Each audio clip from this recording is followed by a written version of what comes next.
Bismillahirrahmanirrahim. Assalamualaikum warahmatullahi wabarakatuh. Kami dari kumpulan 6 dari kelas KQB1 ingin membentangkan tugasan yang diberikan oleh Dr. Siti Nur Azhani binti Muhammad Tohar yang bertajuk pengaruh gadget terhadap pembentukan peribadi dan etika anak-anak masa kini. Kajian kami dimulai dengan bahagian penghargaan, di mana di bahagian ini kami menyampaikan penghargaan serta ucapan terima kasih kami yang tidak terhingga kepada semua yang terlibat dalam menyempurnakan kajian ini. Seterusnya, pada bahagian latar belakang dan masalah kajian, kami menceritakan tentang perkembangan teknologi dan kepentingannya pada masa kini. Terdapat dua objektif yang dikemukakan, iaitu yang pertama adalah pasti faktor pengaruh gadget terhadap pembentukan peribadi dan etika anak-anak pada masa kini. Seterusnya, mengkaji implikasi pengaruh gadget terhadap pembentukan peribadi dan etika anak-anak. Dan kajian ini semuanya berfokus pada kalangan anak-anak dan pelajar di Malaysia.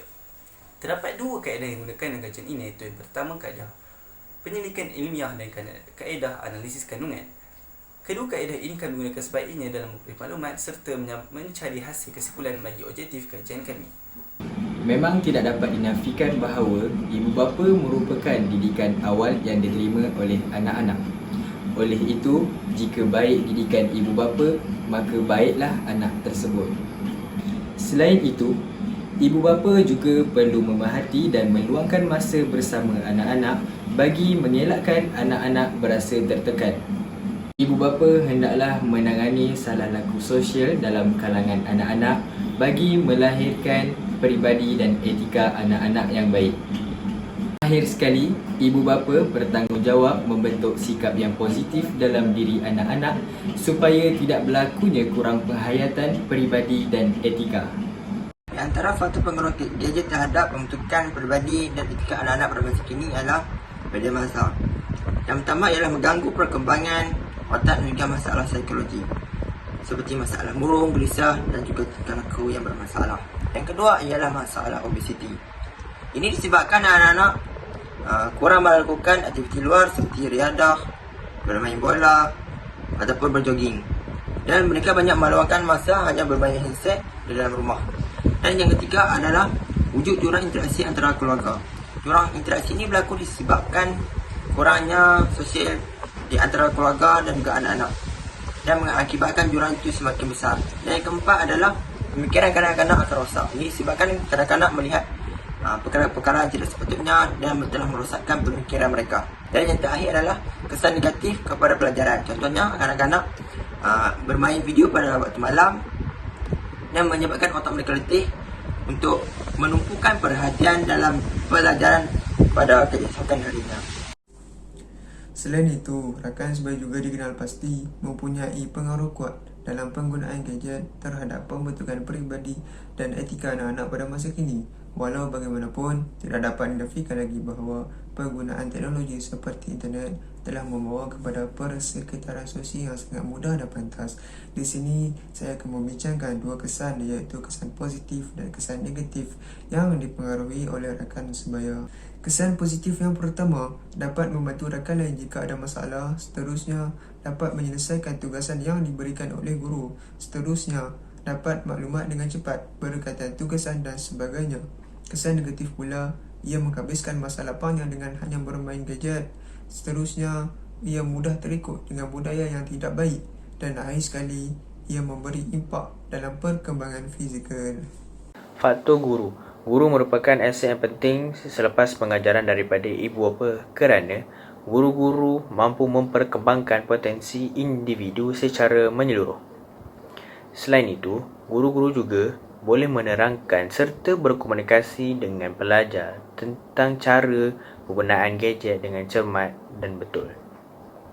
Dalam pada itu, guru-guru juga boleh mengawal penggunaan gadget kepada pelajar dengan menghadkan waktu penggunaan gadget serta menyekat laman sesawang yang tidak berfaedah kepada mereka.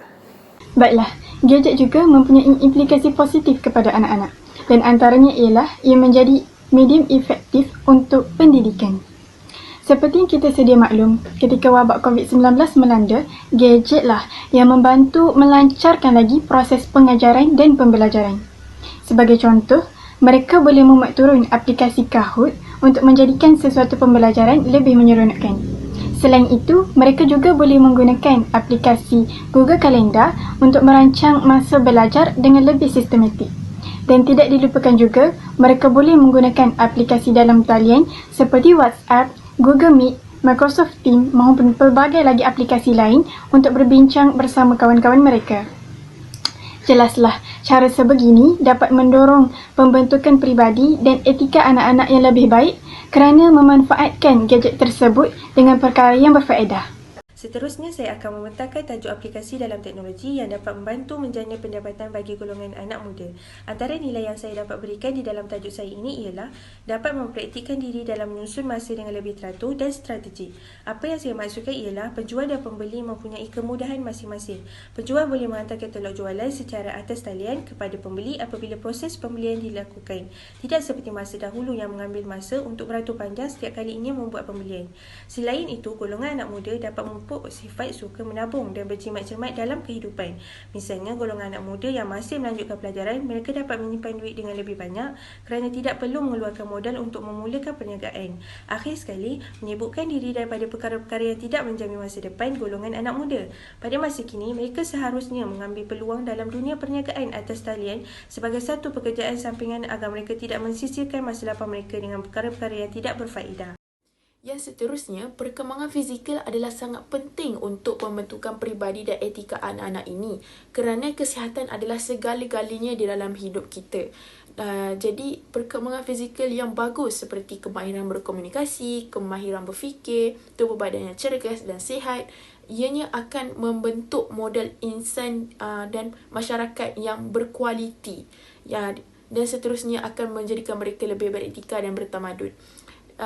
Dengan adanya kemahiran-kemahiran mereka ini, ianya akan dapat membantu menghasilkan buah fikiran untuk menjadikan negara kita lebih maju. Jadi bagaimana untuk kita menjadikan negara dan masyarakat kita lebih maju sekiranya perkembangan fizikal mereka terbantu ataupun tidak memenuhi tahap piawaian yang sepatutnya untuk menjadikan masyarakat itu lebih beretika dan bertamadun. Implikasi negatif teknologi moden terhadap perkembangan dan interaksi sosial. Okey, terdapat 3 impak negatif. Okey, saya akan bagi. Yang pertama adalah bertutur, lambat dalam pertuturan. Okey, di mana ni main dengan dari segi kemahiran oral motor. Oral motor mereka lemah.